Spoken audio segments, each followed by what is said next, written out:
Hello welcome back to my channel. എല്ലാവരും സുഖമായിട്ടിരിക്കാൻ ഞാൻ വിചാരിക്കുന്നു. ഞാനിവിടെ വലിയ കുഴപ്പമില്ലാതെ ഇരിക്കുന്നുണ്ട്. പതിവില്ലാതെ ഒന്ന് രാവിലെ തന്നെ നേരത്തെ എണീറ്റ് വീടിൻ്റെ അടുത്തുള്ള ലേക്കിൻ്റെ അവിടേക്ക് ഒന്ന് വന്നിട്ടുണ്ട് കേട്ടോ. അപ്പോൾ ഞാൻ വിചാരിച്ചു എന്തുകൊണ്ട് ഒരു day in my life video എടുത്തുവിടാന്ന്. എൻ്റെ എല്ലാ ദിവസവും ഇങ്ങനെയൊന്നും അല്ല. വർക്കിംഗ് ഡേയ്സ് ഞാൻ ചെയ്യുന്ന കാര്യങ്ങളൊക്കെ ഏകദേശം സെയിം ഒക്കെ തന്നെ ആയിരിക്കും. വർക്ക് ഇല്ലാത്ത ദിവസം എപ്പോഴും പ്ലാനുകൾ പലതരമാണ് ഉണ്ടാവാറുള്ളത്. ഇന്ന് അതുപോലെ വർക്ക് ഇല്ലാത്തൊരു ദിവസമാണ്. ഞാൻ സാധാരണ ലേറ്റായിട്ട് എണീക്കണ കൂട്ടത്തിലാണ് കേട്ടോ. വർക്കുള്ള ദിവസവും 7-7:45 ആകുമ്പോഴേക്കേ എണീക്കാറുള്ളൂ. 9:30 ആകുമ്പോഴാണ് എനിക്ക് വർക്കിന് കയറേണ്ട ആവശ്യമുള്ളൂ. പിന്നെ വീട്ടിൽ നിന്ന് ക്ലിനിക്കിലേക്ക് 2 കിലോമീറ്റർ ഉള്ളൂ. അതുകൊണ്ട് എനിക്ക് 7:30 എണീറ്റാലും ബാക്കി കാര്യങ്ങളൊക്കെ കുഴപ്പമില്ലാതെ മാനേജ് ചെയ്യാൻ പറ്റാറുണ്ട്. രാത്രി എത്ര നേരം വേണമെങ്കിലും എനിക്ക് ആക്റ്റീവായിട്ട് ഇരിക്കാൻ പറ്റും. പക്ഷേ രാവിലെ നേരത്തെ എണീക്കുക എന്ന് പറയുന്നത് എനിക്ക് നല്ല ടാസ്ക്കാണ്. നേരത്തെ എണീക്കണ ദിവസമൊക്കെ എനിക്കൊരു മന്ദതയായിരിക്കും. അതെന്താണെന്നുള്ളത് എനിക്കറിയില്ല. മെല്ലെ മെല്ലെ കുറച്ച് നേരത്തെ കിടന്നുറങ്ങി നേരത്തെ എണീക്കാൻ ശീലിക്കണം എന്നൊക്കെ ആഗ്രഹമുണ്ട്. നടക്കുമോ എന്നുള്ളതൊക്കെ നോക്കി നോക്കാം. എനിവേയ്സ്, ഇതാണ് മടിവാള ലേക്ക്. ഏട്ടൻ കുറച്ച് ദിവസമായിട്ട് ഇവിടെ ഓടാൻ വരുന്നുണ്ട്. ഇന്ന് പിന്നെ എനിക്ക് വർക്ക് ഇല്ലാത്തതുകൊണ്ട് ഏട്ടൻ എന്നെ കുത്തിപ്പൊക്കി കൊണ്ടുവന്നതാണ്. ഞാൻ ഓടാനും ചാടാനൊന്നും നിന്നില്ല. വെറുതെ തണുപ്പും കൊണ്ടിട്ട് അവിടെയൊക്കെ നടന്നു. ഒപ്പം വീഡിയോയും എടുത്തു. സ്വാഭാവികം. ഇവിടെ എനിക്ക് വരാൻ നല്ല ഇഷ്ടമാണ് കേട്ടോ. പ്രത്യേകിച്ച് വൈകുന്നേരമൊക്കെ ഇരിക്കാനും മെഡിറ്റേറ്റ് ചെയ്യാനും റിലാക്സ് ചെയ്യാനൊക്കെ നല്ല സുഖമാണ്. കുറേ മരങ്ങളൊക്കെ ഉള്ളതുകൊണ്ട് നല്ല തണലുമാണ്. ഇവിടെ ബോട്ടിംഗ് ഉണ്ടായിരുന്നു കേട്ടോ. ഇപ്പോൾ കുറച്ചായിട്ടില്ലാന്ന് തോന്നുന്നു. കാരണം ഫ്ലാറ്റിൻ്റെ ടെറസിൽ നിന്ന് ഇപ്പോൾ ഈവനിങ് ടൈം നോക്കുമ്പോൾ ഒന്നും ഇവിടെ ബോട്ട് കാണുന്നില്ല. ഇതിൻ്റെ ഉള്ളിൽ ചെറിയൊരു പാർക്കും ഉണ്ട്. പിള്ളേരൊക്കെ ആയിട്ട് വന്നു കഴിഞ്ഞിട്ടുണ്ടെങ്കിൽ ഓടിച്ചാടി നടക്കാൻ ഇഷ്ടംപോലെ സ്ഥലം അവർക്കും ഉണ്ട്.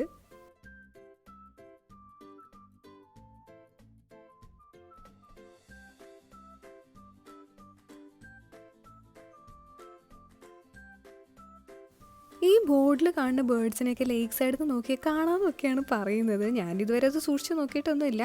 പിന്നെ എപ്പോഴേലും ഒരു പണി ഇല്ലാതിരിക്കുമ്പോൾ വേണേലും ഒരു കൈ നോക്കാം. ഞാൻ അവിടെ ഒന്ന് ചുറ്റിക്കറങ്ങി വന്നപ്പോഴത്തേക്കും ഏട്ടൻ എന്നെ വിളിച്ചു. ഏട്ടൻ 2-3 റൗണ്ടൊക്കെ ഓടിക്കഴിഞ്ഞ് എത്തിയിട്ടുണ്ടെന്ന് പറഞ്ഞപ്പോൾ ഞാൻ ഏട്ടൻ്റെ അടുത്തേക്ക് വന്നിട്ടുണ്ടായിരുന്നു. വാട്ടർ ബോട്ടിലും ടവലും ഒക്കെ എൻ്റെ കയ്യിലാണ് ഉണ്ടായിട്ടുണ്ടായിരുന്നത്. എൻ്റെ കണ്ണൊന്നും ഇപ്പോഴും വിഴിഞ്ഞിട്ടില്ല. രാവിലെ എണീറ്റിട്ട് പല്ല് തേച്ച് നേരെ ഇങ്ങോട്ട് പോകുന്നതാണ്. ഏട്ടൻ്റെ ഓട്ടം ചാട്ടമൊക്കെ കഴിഞ്ഞിട്ട് കുറച്ച് നേരം വിശ്രമിക്കാൻ വേണ്ടി ഞങ്ങൾ അവിടെ ഇരുന്നു. ഈ ലേക്കിൻ്റെ അവിടേക്ക് രാവിലെ 6 മണി മുതൽ 9 മണി വരെ ഫ്രീ ആയിട്ട് വരാം കേട്ടോ. 9 മണിക്ക് ശേഷം പിന്നെ ടിക്കറ്റൊക്കെ എടുക്കണം. ഈവനിങ് ഒരു 6-6:30 കഴിഞ്ഞിട്ടുണ്ടെങ്കിൽ ക്ലോസ് ചെയ്യുകയും ചെയ്യുവേ.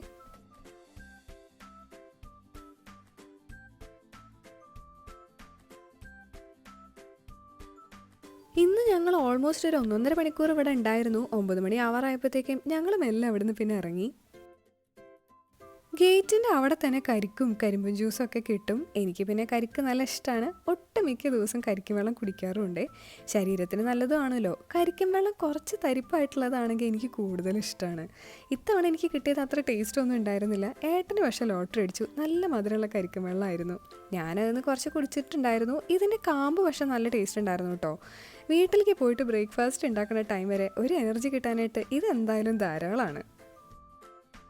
അപ്പോൾ ഇനി എന്തായാലും നേരെ വീട്ടിലേക്ക് പോവാം. ഏട്ടനൊന്ന് വർക്ക് ഉണ്ട്. എനിക്ക് മാത്രമേ കുറച്ച് ഫ്രീ ആയിട്ട് ഇരിക്കാൻ പറ്റുള്ളൂ. ബാക്കി അല്ലറ ചില്ലറ വീട്ടുപണികളൊക്കെ എനിക്ക് ചെയ്യാനുള്ളൂ. ഞാൻ ക്ലിനിക്കിലേക്ക് ചില ദിവസങ്ങൾ നടന്നിട്ടാണ് കേട്ടോ പോകാറുള്ളത്. അത് ഈ സെയിം വഴി കൂടെയാണ് പോകാറുള്ളത്. വീടെത്തിയതും ഏട്ടൻ ടയർഡായിട്ട് അവിടെ ഒരു ഇരിപ്പ് അങ്ങോട്ട് ഇരുന്നു. ഞാൻ പിന്നെ കുളിച്ച് ഫ്രഷ് ആവാനായിട്ട് പോയി. കുളി കഴിഞ്ഞതും ആദ്യം തന്നെ ഞാൻ എൻ്റെ അവശേഷിക്കുന്ന ചെടികൾക്ക് വെള്ളം ഒഴിച്ചു. ചെറിയൊരു മഴക്കോളൊക്കെ കാണാനുണ്ട്. ബാൽക്കണിയിൽ പ്രാവിൻ്റെ നല്ല ശല്യം ഉള്ളതുകൊണ്ട് നീറ്റാക്കി വെക്കുക എന്നുള്ളത് പാടാണേ. എന്നാലും പറ്റുന്ന പോലെയൊക്കെ ഞാൻ ചെയ്യാറുണ്ട്. മുളകും തൈയും കറിവേപ്പിലയും റോസാപ്പൂവും ഒക്കെ ഞാൻ വെച്ച് പിടിപ്പിച്ചതാണ് കേട്ടോ. തുളസി ചെമ്പരത്തിയൊക്കെ അടുത്തുള്ളൊരു നഴ്സറിയിൽ നിന്ന് വാങ്ങിയതുമാണേ. ഇപ്പോൾ കാലം കുറച്ചായി, അതുകൊണ്ട് ചിലത് കരിയാനും വാടാനും ഒക്കെ തുടങ്ങിയിട്ടുണ്ട്. നെക്സ്റ്റ് സെറ്റ് ചെടികൾ വാങ്ങിക്കാൻ വേണ്ടിയിട്ട് നോക്കണം ഇനി. മുളകിൻ്റെ പുതിയതായിട്ട് പാവിയ വിത്തൊക്കെ മുളച്ചിട്ടുണ്ട്. കറിവേപ്പില ഓൾമോസ്റ്റ് ഡെഡ് ആയി തുടങ്ങി. ചെമ്പരത്തി പിന്നെ 2-3 ട്രിപ്പ് പൂവിട്ട ശേഷം അതിൻ്റെ കാര്യത്തിലും തീരുമാനമായിട്ടുണ്ട്. എന്തായാലും ഇനി നെക്സ്റ്റ് പരിപാടിയിലേക്ക് കടക്കാം. ബ്രേക്ക്ഫാസ്റ്റ് ഉണ്ടാക്കാനുള്ള എല്ലാ ഐറ്റംസും റെഡി ആക്കിയിട്ടുണ്ട്. ഇന്ന് ദോശയും ചട്നിയാണ് ഉണ്ടാക്കുന്നത്. മല്ലിച്ചെപ്പ്, ഇഞ്ചി, പച്ചമുളകൊക്കെ അരച്ച് ചേർത്തിട്ടുള്ള പച്ച കളർ ദോശയാണ്. എനിക്ക് ദോശയിൽ പല വെറൈറ്റി ഉണ്ടാക്കാനായിട്ട് ഇഷ്ടമാണ് കേട്ടോ. ബീട്രൂട്ടും ക്യാരറ്റും ഒക്കെ ഇട്ടിട്ടും ദോശ ഉണ്ടാക്കും. അതല്ലാതെ അടദോശ, ചെറുപയർ ദോശ, കീൻവ ദോശ, രാഗി ദോശ ഒക്കെ ഉണ്ടാക്കാറുണ്ട്. 3 നേരം ദോശ ആണെങ്കിലും എനിക്ക് ഓക്കെയാണ്, ഏട്ടനും ഓക്കെയാണ്. ചട്നി എനിക്ക് വറുത്തിടുന്നതിലും ഇഷ്ടം വറുത്തിടാതെയാണ്. ടൊമാറ്റോ ചട്നി ഇഷ്ടമാണ്. ദോശ ചുടുന്നത് ഞാൻ എപ്പോഴും എൻജോയ് ചെയ്ത് ചെയ്യണൊരു കാര്യമാണ് കേട്ടോ. പിന്നെ കുറച്ച് പേരൊക്കെ എന്നോട് ചോദിച്ചിട്ടുണ്ടായിരുന്നു ഇൻഡക്ഷൻ മാത്രമാണോ യൂസ് ചെയ്യുന്നത് എന്ന്. ഞാൻ മംഗലാപുരത്ത് PG പഠിച്ചുകൊണ്ടിരുന്ന കാലം തൊട്ടിട്ട് ഇൻഡക്ഷനാണ് യൂസ് ചെയ്യുന്നത്. ഞാൻ നല്ല കംഫർട്ടബിൾ ആണ്. എല്ലാവർക്കും അങ്ങനെ ആയിക്കൊള്ളണമെന്നില്ല. 2-3 ഐറ്റംസ് ഒരുമിച്ച് കുക്ക് ചെയ്യാൻ പറ്റില്ല എന്നുള്ളൊരു പ്രശ്നം ഉണ്ടായിരിക്കും. പിന്നെ ഇൻഡക്ഷൻ ബേസ് അല്ലാത്ത പാത്രങ്ങളും യൂസ് ചെയ്യാൻ പറ്റില്ല. പക്ഷേ ഇൻഡക്ഷൻ പെട്ടെന്ന് എല്ലാം ഉണ്ടാക്കിയെടുക്കാൻ പറ്റുന്നതായിട്ട് എനിക്ക് തോന്നിയിട്ടുണ്ട് കേട്ടോ. പിന്നെ ഇപ്പോൾ ഇവിടെ ഞാനും ഏട്ടനും മാത്രം ഉള്ളതുകൊണ്ട് എനിക്ക് നല്ല ഈസി ആയിട്ട് മാനേജ് ചെയ്യാൻ പറ്റുന്നുണ്ട്. ദോശയിൽ വെറൈറ്റി ആയിട്ടുള്ള റെസിപ്പീസ് അറിയുന്നവരും ഉണ്ടാക്കുന്നവരുണ്ടെങ്കിൽ എനിക്ക് പറഞ്ഞു തരണേ, കമൻറ്റ് ചെയ്താൽ മതി. ട്രൈ ചെയ്ത് നോക്കാനായിട്ട് എനിക്കിഷ്ടമാണ്. പിന്നെ ഉണ്ടാക്കി നോക്കി അടിപൊളിയാണെങ്കിൽ ഇടയ്ക്കിടയ്ക്ക് ഉണ്ടാക്കുകയും ചെയ്യാമല്ലോ. ഇനി അടുത്തത് ഞാൻ എനിക്കുള്ള ചായ ഉണ്ടാക്കാൻ വേണ്ടി പോവുകയാണ്. എനിക്ക് ടീ ബാഗ്സിൻ്റെ ഒരു കളക്ഷൻ തന്നെ ഉണ്ട്. ഇത് തായ്ലൻഡിൽ പോയപ്പോൾ ഞാൻ വാങ്ങിയതാണ്. ജിഞ്ചർ ഡ്രിങ്ക് ആണ്. കുറേ പാക്കറ്റ്സ് ആയിട്ടാണ് ഇതിൻ്റെ ഉള്ളിലുള്ളത്. എനിക്ക് തോന്നുന്നു ഇത് കൂൾ ഡ്രിങ്ക് ആയിട്ടും ടീ ആയിട്ട് യൂസ് ചെയ്യാമെന്ന്. എന്തായാലും ഞാനൊരു പാക്കറ്റ് എടുത്തിട്ടുണ്ട്. ഒരെണ്ണത്തിൽ തന്നെ നല്ല ക്വാണ്ടിറ്റി ഉണ്ടല്ലോ എന്ന് എനിക്ക് തോന്നി. പിന്നെ നല്ല സ്ട്രോങ് ആണെങ്കിൽ വെള്ളം കൂട്ടി ചേർക്കാമല്ലോ എന്ന് വിചാരിച്ച് മൊത്തത്തിലൊരു ഗ്ലാസ്സിലേക്ക് ഞാൻ കൊട്ടിയിട്ടുണ്ടായിരുന്നു. എന്നിട്ട് തിളച്ച വെള്ളം ഒഴിച്ചിട്ട് നല്ലോണം മിക്സ് ചെയ്തു. നല്ല മൈൽഡായിരുന്നു കേട്ടോ. നെക്സ്റ്റ് ടൈം വെള്ളം കുറച്ചേ ഞാൻ ചേർക്കുന്നുണ്ടാവുള്ളൂ.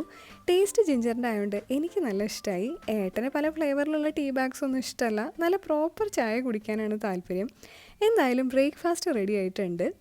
ദോശയും കോക്കനട്ട് ചട്നിയും ലേശം ടൊമാറ്റോ ചട്നിയൊക്കെ കൂട്ടിയിട്ട് കഴിച്ചു. ടൊമാറ്റോ ചട്നി ഒരു പാക്കറ്റിൽ വാങ്ങാൻ കിട്ടുന്നതാണ് കേട്ടോ. ഇത് ബാക്കിയുള്ളതുകൊണ്ട് ഞാൻ സെപ്പറേറ്റ് ആയിട്ട് ടൊമാറ്റോ ചട്നി ഒന്നും ഉണ്ടാക്കാൻ നിന്നില്ല. ഫുഡ് അടി കഴിഞ്ഞ് അപ്പം തന്നെ ഞാൻ കിച്ചൺ ക്ലീൻ ആക്കി വെക്കും. ഏട്ടൻ പ്ലേറ്റ്സൊക്കെ കഴുകി വെച്ചു. കിച്ചൺ ക്ലീൻ ആയിട്ടിരുന്നാലേ എനിക്ക് കുക്ക് ചെയ്യാനായിട്ടൊരു മൂഡ് വരുള്ളൂ. ഇല്ലെങ്കിൽ നല്ല മടി പിടിക്കും. ഒരുവിധം എല്ലാവർക്കും അങ്ങനെ ആയിരിക്കുമല്ലോ. കുറച്ച് ഡ്രസ്സൊക്കെ വാഷ് ചെയ്യാനും ഉണ്ട്. ആ പരിപാടിയും സൈഡ് ബൈ സൈഡ് ചെയ്തു. വീക്കിലി 2-3 ദിവസം കൂടുമ്പോഴേ ഞാൻ ഡ്രസ്സൊക്കെ വാഷ് ചെയ്യാൻ ഇടാറുള്ളൂ. ക്ലിനിക് ഡ്രസ്സ് അല്ലെങ്കിൽ ഏപ്രിൽ മാത്രം സെപ്പറേറ്റ് ആയിട്ട് ചിലപ്പോൾ അലക്കും. അതേപോലെ ബെഡ്ഷീറ്റ്സും പുതപ്പും വീക്ക്ലി വൺസ് അലക്കാനിടും. അടിച്ചുവാരലും തുടക്കലും ഡ്രസ്സ് വാഷ് ചെയ്യാൻ ഇട്ടതിന് ശേഷം ചെയ്തിട്ടുണ്ടായിരുന്നു കേട്ടോ. അടുത്തത് ലഞ്ചിന് ഫുഡ് ഉണ്ടാക്കാനുള്ള തയ്യാറെടുപ്പാണ്. ഉണ്ടാക്കാനുള്ള എല്ലാ ഐറ്റംസും ഓരോന്നായിട്ട് റെഡിയാക്കി വെച്ചിട്ടുണ്ട്. ആദ്യം തന്നെ ചോറാണ് ഞാൻ വെക്കാറുള്ളത്. ചോറ് തിളച്ച് വന്നാൽ നേരെ ചൈന പോട്ടിലേക്ക് ഇറക്കി വെക്കും. ചോറാവണ നേരം കൊണ്ട് ഉപ്പേരിക്കുള്ളതെല്ലാം റെഡി ആക്കാമല്ലോ. കുറച്ച് പയറും ചേനയും ബാക്കി ഇരിക്കുന്നുണ്ടായിരുന്നു. അപ്പോൾ അത് രണ്ടും മിക്സ് ചെയ്തിട്ടൊരു ഉപ്പേരി ആക്കാനാണ് പ്ലാൻ. പിന്നെ മഷ്റൂം റോസ്റ്റ് ഉണ്ടാക്കാനുള്ള എല്ലാ വെജിറ്റബിൾസും അരിഞ്ഞു വെച്ചു. ഇപ്പോൾ കുറച്ചായിട്ട് ചിപ്പിക്കൂനാണ് കേട്ടോ വാങ്ങാറുള്ളത്. അങ്ങനെ ഇതേ ലഞ്ച് റെഡി ആയിട്ടുണ്ട്. നല്ല ചൂട് ചോറും മുട്ടയും മഷ്റൂം റോസ്റ്റും ഉപ്പേരിയും കൂട്ടിയിട്ട് കഴിച്ചു. ഫുഡ് കഴിച്ചതും വീണ്ടും ഞാൻ ഡിന്നറിനുള്ള ഫുഡ് ഉണ്ടാക്കാനായിട്ട് കയറി. മട്ടൻ വാങ്ങിയിട്ടുണ്ടായിരുന്നു, അത് കറി വെച്ചു. പുറത്തേക്ക് പോകാനുള്ളതുകൊണ്ടാണ് കേട്ടോ അത്രയും ധൃതി പിടിച്ചിട്ടെല്ലാം ചെയ്തു വെച്ചത്. ഇലക്ട്രോണിക് സിറ്റി വരെ ഒന്ന് വരേണ്ട ആവശ്യം ഉണ്ടായിരുന്നു. ഒരു 5 മണി ആയപ്പോഴത്തേക്ക് ഞങ്ങൾ ഇലക്ട്രോണിക് സിറ്റി എത്തി. അവിടെ തന്നെയാണ് ഏട്ടൻ്റെ ഫ്രണ്ട് തോമസ് ഏട്ടൻ്റെയും ഫ്ലാറ്റ് ഉള്ളത്. ആ വഴി വരുന്നുണ്ടെന്ന് പറഞ്ഞപ്പോൾ അവിടെ കയറിയിട്ട് പോയാൽ മതി എന്നായിരുന്നു തോമസ് ഏട്ടൻ. അപ്പോൾ പിന്നെ അവിടെ പോയി തോമസ് ഏട്ടൻ്റെ കൂടെ കുറച്ച് നേരമൊക്കെ സ്പെൻഡ് ചെയ്തു. കാപ്പിയൊക്കെ ഉണ്ടാക്കി തന്നു കേട്ടോ. പിന്നെ സൊറപ്പറച്ചിലൊക്കെ കഴിഞ്ഞിട്ട് ഞങ്ങൾ വീടെത്തിയപ്പോഴത്തേക്കും 8:30 ആയിട്ടുണ്ടായിരുന്നു. ഓൾറെഡി ഫുഡ് ആക്കി വെച്ച് പോയതുകൊണ്ട് വീടെത്തിയതും ഗീ റൈസും മട്ടൺ റോസ്റ്റും കഴിച്ചു. അപ്പോൾ ഇന്നത്തെ ഈ ഒരു ഡേ ഇൻ മൈ ലൈഫ് ഇഷ്ടമായി എന്ന് വിചാരിക്കുന്നു. ഇഷ്ടമായെങ്കിൽ ലൈക്ക് ചെയ്യുക, ഷെയർ ചെയ്യുക, സബ്സ്ക്രൈബ് ചെയ്യുക. പുതിയ വീഡിയോസായിട്ട് കാണുന്നത് വരെയും ബൈ.